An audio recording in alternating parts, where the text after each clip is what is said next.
welcome to School Zone. My name is Amy Tregaskes, and today we are going to talk about the new A to F accountability system that the state has put out with labels, and the labels just recently came out. So today joining me, I want to welcome Shad Housley, the superintendent of Shola Schools, and Hollis Merrell, the superintendent for the Snowflake schools. I know you guys are very busy, and I appreciate your time today to discuss this. Now, the labels just came out. I know that by state law, the state had to come up with a way to label school districts by a certain date, and they've done that, but you guys didn't know ahead of time what that was really going to be yet, but that's out now. Shad, do you want to tell us a little bit about that? Yeah, accountability has been something that has been a part of school districts for a little while now.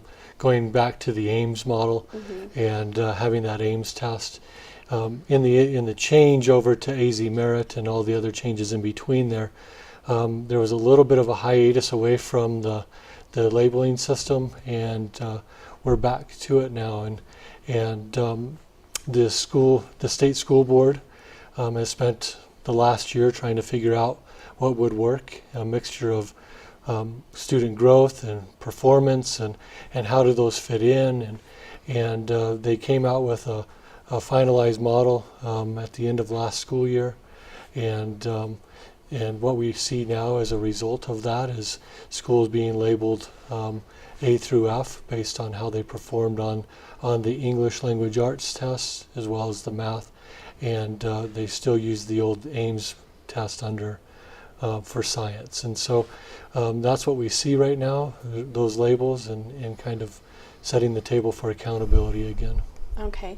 So tell me a little bit, how did the Shola schools, well, I pulled up, and we'll have on the screen for you guys, for the K-8, it's 30% proficient on the state assessment, 50% growth on the state assessment, and the state assessment covers the state standards, right? And this is just for English and math? Just for English and math. There are some grades that test science as well. Right, or do they pull into this? Yes. Okay, thanks. I didn't know that. I thought it was just English or math. So then ELL, that's English language learners. Proficiency and growth is 10%, and 10% for acceleration measures and readiness. That's for the K-8. And then for the high school model, it's 30% is the same for proficiency on the statewide assessment. That means they passed for us, that means they passed AZ Merit or the Ames science test, right, if they're taking biology. Okay, and then growth is 20%. ELL is 10%, that's English language learners, and then this is where it's a little bit different. It's 20% is the graduation rate, and 20% is college and career readiness. So I'd like to know just a little bit about, Shad, how did your schools do once they put all these numbers in? Well, when you see a letter grade in the newspaper, you're going to see that we had a B at Nicholas Homestead, a C at the junior high and the high school, and then a D in Linden. And those are, as you said, are direct correlation to how we performed on the English language arts test. In some grade levels, 4th and 8th science test, and then also in our math performance. And so that's where we landed. Okay, and Hollis, how about your Snowflake schools? I wanted to make two comments on the high school formula quickly. First, on the graduation rate, that's actually averaged over several years, so if you have one really bad year, it wouldn't hurt you too badly. Okay. And the college and career readiness is quite a few measures in there, but if you wanted to talk a little bit about what's underneath that, but maybe you're going to show the viewers that. I do want to talk a little bit about what's underneath that. We'll come back to that. Okay. We have 6 schools in our district, only 4 received labels. We have a K-3 school in both Snowflake and Taylor, and because 50% of the formula is based on growth, we only go through 3rd grade. They can't measure growth because 3rd grade is the first year that they assess using the AZ Merit, so they did not get a label. So we had 4 schools that received labels. 3 of them were A and 1 was a B. Okay, that's great. That's great. Yes, we're excited about that. Yeah. So let's go back to this really quick. So a lot of these, the proficiency and the growth and the English language learners, you can't qualify for the points there unless you have 20 kids in that grade level. Is that right? You have to have 20 kids in the school, Okay. in a grade band. Okay. So in Sholo, all of our schools are 3 to 4 in grade band, except for Linden, where we have 5. And so we don't have a group of 20 students that are English language learners in any of those schools. Okay, so those points just go away, and instead of being out of 100%, you're out of 90, which makes the others worth more Yes. percent. So then from what I look at it, there's 2 areas where the school really has a lot of say, and that's the acceleration measures and for readiness at the K-8 and the college and career readiness. There's a whole bunch of ways that you can get points in those areas. So let's talk about that. What are some of those things that you can do to get points in the K-8 area? We'll start there. I can talk about the K-8, and Hollis, if you want Sure, to talk that'd be about the great. high school, That that would be great. So in the acceleration model for K-8, you have areas how your third graders do on the language arts test. Move on when reading is legislation that was already in place, saying that all third graders have to be at proficiency by the end of third grade before they move on, or else they have to be retained. So that's one of the measures. Okay. Another measure that is in there is chronic absenteeism. And so someone might ask, well, what is chronic absenteeism? Defined by state law, anyone who has more than 10% of absences in a school year would be considered chronic absentee. And so we have 180 days in a school year if you're on a 5-day calendar. And so chronic absenteeism happens at 18 days. Okay. And so if students are over that threshold, then it becomes problematic for not only the student but also for the district in this case. And then there's some other measures in there of that you can earn points for. There's bonus points, including how do you have a special ed population that's higher than the state average? Do you include those kids in your regular classes as much as possible, or do you have them totally secluded? And I'm happy to say that all of our schools received that bonus point where they could.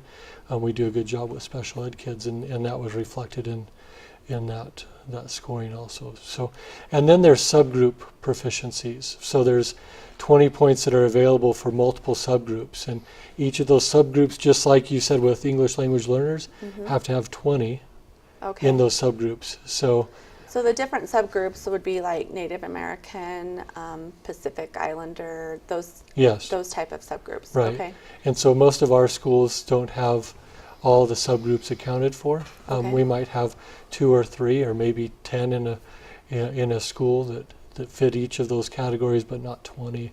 And so while we could access those points if we had those kids, because we don't access any of those acceleration points. Okay. All right. Well, what about the college and career readiness? And that, as you heard Mr. Housley talk, obviously this is not a straightforward formula. It is very complicated when you dig Yeah. into it a little bit. And maybe you can help me if I forget some of these. I don't have it in front of me. But this required high schools to go through every senior in high school last spring and get a score for each one of those.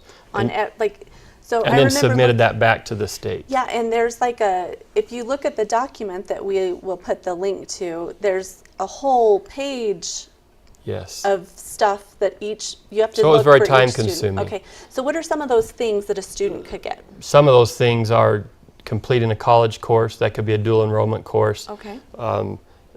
ACT scores, SAT scores, completing a career and technical education course, ASVAB scores. What else do you remember? Do you have to get a feeling- certain score? You have to get a certain the- score to okay, get, like the points? ASVAB, you'd have So to you get a can't certain just take score. the ACT and bomb it. No. You have to actually get No. it. Okay. They have things that most of us don't offer up here. Okay. AP exams, things like that most of us in the rural areas don't have. What about NABIT? Is that like a... Certainly those courses would help our score Okay. because those students would be taking, many of them, a college course Okay. that could be counted for What are points some there. of the career readiness That as would- opposed to college readiness? There's, in my opinion, What are more some- college readiness on that score sheet than there is career readiness. Okay. But if you do an internship or some type of work-based learning, you can get points there. Or if you complete and get a certificate for a CTE course, Okay. you can get points there as well. Okay. I And that's couldn't just think. some of them. There are more, but Okay. Well, how did your school do with that? with Yeah, the with college and Excel- career readiness portion, Yeah. well, we do have a pretty strong CTE program, and we do have a lot of students that take advantage of NABIT. So that was probably a strong point for our high school. Graduation rates also was another strong point. We always, since I've been back in the district 9 years, I don't think we've ever been below 91%. We've been as high as 96% graduation rate. So those were strong points that helped the high school, Snowflake High School, become an A school, certainly those two Okay. measures. What about Sholo? How do they do with those college and career readiness? You know, we did pretty well. We, like Snowflake, offer a wide gamut of career and technical classes. Our kids participate pretty regularly with NAVIT, and so we did pretty well with that. The problem that we ran into is as Mr. Merrell said, the document is so lengthy, and there's so many options to report on. The collection of that material and the time-consuming nature of it was difficult. And so as we get used to it and we start to learn where to collect that data and even start to And when to collect anticipate it? And, collecting yeah. it through the year, it becomes easier. For instance, one of the things is FAFSA. Those who have filled out the FAFSA form, well, we held a FAFSA night the other night, so families could get on board with doing that. It helps, How do you check helps them. that people do that? There's services that are available Okay. that provide you that feedback. They tell you who's gone to college, what colleges they've gone Okay. to. Because as you know, that's one of the obstacles, right? Is those who go to college the year after they graduate. And Yeah, which I think is a real concern. I know that, well, just personally, my daughter counts against the school. She graduated and she went on a mission. She didn't go to school that next year, but she's planning on going to university, but you won't get points for her right, not because initially. that's not what she's doing. Yeah. So, But I think the point I'd like to bring out with this is the State Board of Education said we want to create a plan that you can have a conversation with someone in the grocery line about. We've spent a few minutes here having a conversation about a very complex scenario, and we haven't even touched the surface of the depth of the labels. And I don't know about you, but I don't like standing in line that long. no, I worry that anyone will even listen to this show because it's really hard to understand. I know one of the concerns that people have is that Linden has always been an A school, and now they're not. And why is that? Well, so I guess the way I want to approach that is, what are some things that you're doing at Snowflake that have set you up to be an A school under this system? Well, certainly I've been in this area long enough now to I have associated with people all through the White Mountain area in Right. schools, and I'm very impressed with what all of the schools do in this area, and we want everybody to be successful. We like if you're in the business of educating students, you want all students to be Well, successful. and that's why I'm even asking And so- you, is because I want to know, because I believe that we've got things at Sholo set up for that. But I want your secrets. No, I'm just I've been kidding. there back in the district 9 years, and it'd be hard to explain all of it, but it really boils down to being consistent with implementing research-based practices at work, being on the same page with each other, grade levels teaching the same things, having that curriculum organized, and then it has a lot to do with school culture, in my opinion, as well. So we worked really hard on those two areas, and then obviously you have to have good people Yeah, in the positions to make things happen. that's great. And the consistency, you have to stick with it. And no program is successful if you're not really committed to making it work. And stay with it in the long term, like Yes. not just change every year. A lot of the research on administrators, 20 years ago said, 2 to 3 years you can make some significant changes. Now they're saying it's more 6 to 8 to Right. it takes time and consistency to really make true It does. change. It's like setting a new habit. Yeah. You got to do it more than 2 days, right? And I'll say this, we are a beyond textbook school, a BT school, and I know Shola's moving that direction. And the relationships we have and the partnerships we have with other schools around the state have been very helpful for us. We're not doing it alone. Our teachers aren't doing it alone. We collaborate. That's one of the biggest areas I feel like we received a big boost is our teachers are doing the same thing, so they meet once a week, they plan, they share, and so they're working together instead of individual teachers in their rooms doing their own thing. And so it's a really a collaborative environment. I love that. But we also extend that outside of our school when you become a BT school and you have others that They're help do doing the those same things. way, Yes. same thing, so you've got stuff to draw on. Yes. So I know that, Shad, you had looked at where Shola was at and this last year and implemented changes going forward before these labels even come out. Why don't you tell me a little bit about what you have so that you're ready to make the changes? Well, and that's the kind of the knock on schools sometimes, right, is that we're reactive in nature. And we wanted to avoid that. So last year, as we started to look at things, we wanted to be proactive, knowing the changes that were coming about, knowing a little bit about the label system, knowing where our deficiencies were. We took a real honest look at what are our deficiencies. Where do we, in all the things that Hollis just mentioned, where do we have those strengths and where are our weaknesses? And he mentioned good people. We had good people. He mentioned his students. We have good students. Just like other schools around the mountain, we have those things in place. So where were we deficient? And we found that it was in our curricular structure and framework. And it was at that time that we decided to move forward with Beyond Textbooks, to make that strong commitment to alignment, to collegiality, and to build those partnerships inside of our classrooms. So if we're all third grade teachers, third grade classrooms look the same. They got the same experience. It doesn't matter if you're at Nicholas or you're out at Linden, you're going to get the same. Right. That's one of the things I noticed last year when I looked at your AZ Merit scores for Snowflake.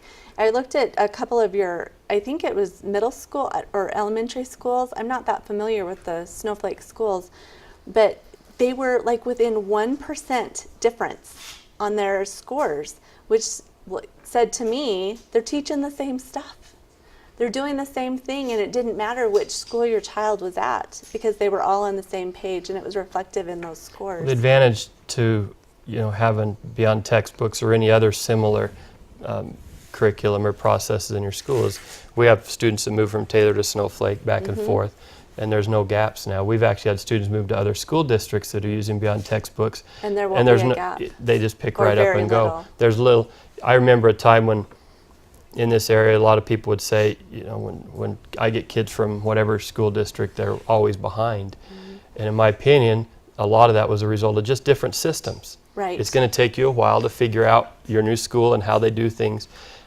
With all of us being BT schools, you don't have that when they move from one town to the next. I think it's going to bring that whole education on the mountain just up a notch to have everybody doing the same thing. So I interrupted you, Shad. Keep going. No, I think you hit a good point. That usually used to be that schools were an island unto themselves and do what you could to benefit your kids the best. And Hollis brought up the fact that now we partner with 150 plus districts around the state to educate kids, because that's what we're about. We're about building kids up and helping them be successful where they are. And we just took on our first benchmark, which is an indication of where we're going, where the change is successful.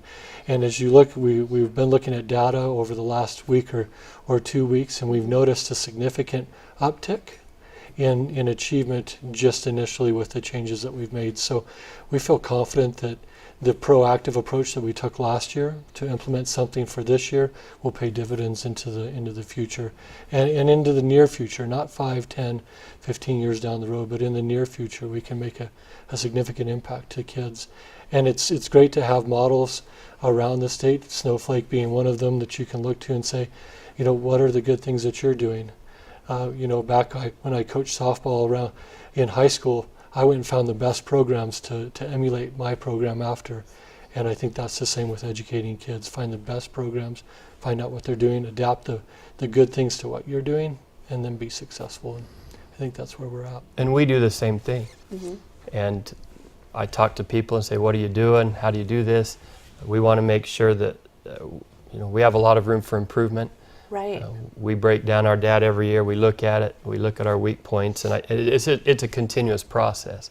I don't think in this business you can ever say you've arrived, because there's always another student that you can help. But isn't that what education is? Like, even the best educators are always looking for ways to improve. I think the best schools are always looking for ways that they can improve. And I know with Sholo, this has been a culture change, a culture shift with reteach and just everything that's going on with the schools. But it's fun to see that it's the same from the elementary up to the high school. The whole school has embraced it. So as far as accountability labels or the accountability system, is there anything else you'd like to add about it that we haven't talked about already? Hollis, what about you? Well, Mr. Housley and I were at a meeting yesterday, and we heard there's still a lot of people that are not happy with this formula. Right. I don't know if that's related to how they did on it or not, but maybe in some cases yes and no. The charter schools are asking for changes. There are public schools that are asking for changes as well. I don't think you'll ever put a formula together that 100% of the schools would like, because we're so diverse. Right. Everybody's different. So I would suspect that there may be some changes to this next year. We talked before we started a little bit about some of the public schools, traditional public schools like us, are pushing to have a dashboard as opposed to an A to F formula, where parents could go on and see a variety of measures, maybe how you compare to other schools that are similar to you, as opposed to comparing us to Scottsdale or something like that. But to compare schools of this size, Snowflake, Sholo, to, I don't know if Thatcher's the same size, Thatcher, Safford, like those schools that are in the same maybe rural schools, or it'd be cool to be able just to click and say, I want to compare these schools. It would be great, and that's what a dashboard does. Here's what the current labeling system does. It says that XYZ school teaches language arts and math to some level of proficiency. What about all the other things that they do? Right.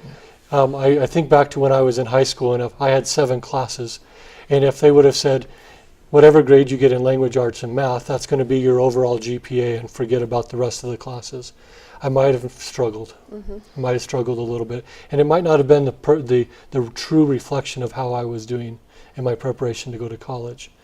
And so I think that's similar to what we experience with schools. If there was a dashboard that said, how did they do in their fine arts departments? How do they do compared to their peers in their math, in their language arts, in their science, social studies? How do their kids perform in career and technical? How are they doing in reading attainment? How are they, how many students are participating in their fine arts program? Like that would be really interesting to, as a parent, to be able to go and say, look, it looks like they're very strong here, and this is what my kids really love, and that's what will keep them coming to school. So, go ahead. I was going to point out that the 8F formula is no longer a federal requirement, but our state legislature did pass that as a law in Arizona. Right. So it would take legislative action to make some changes, I believe, to this. Yeah. But with what Mr. Housley said, that I would be in favor of a dashboard as well, because it does give you a more well-rounded perspective of how the schools are doing, especially your K-8. The high school does have a few other measures that come into play, but the K-8 is mostly your growth and your straight scores on the AZ merit. So do you get any money for getting A schools?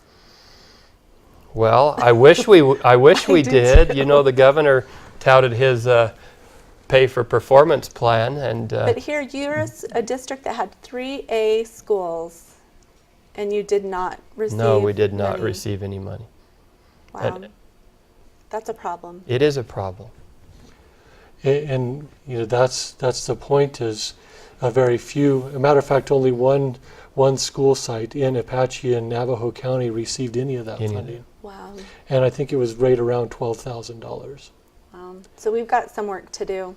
We've got some work to do. We need to talk to our legislators and legislators and really try and adjust things, I think, so that they'll be more reflective of what we're doing. But in the meantime, you're doing a great job, and I see a lot of great things happening with the Sholos schools, and I appreciate you both coming on the show today to discuss these labels.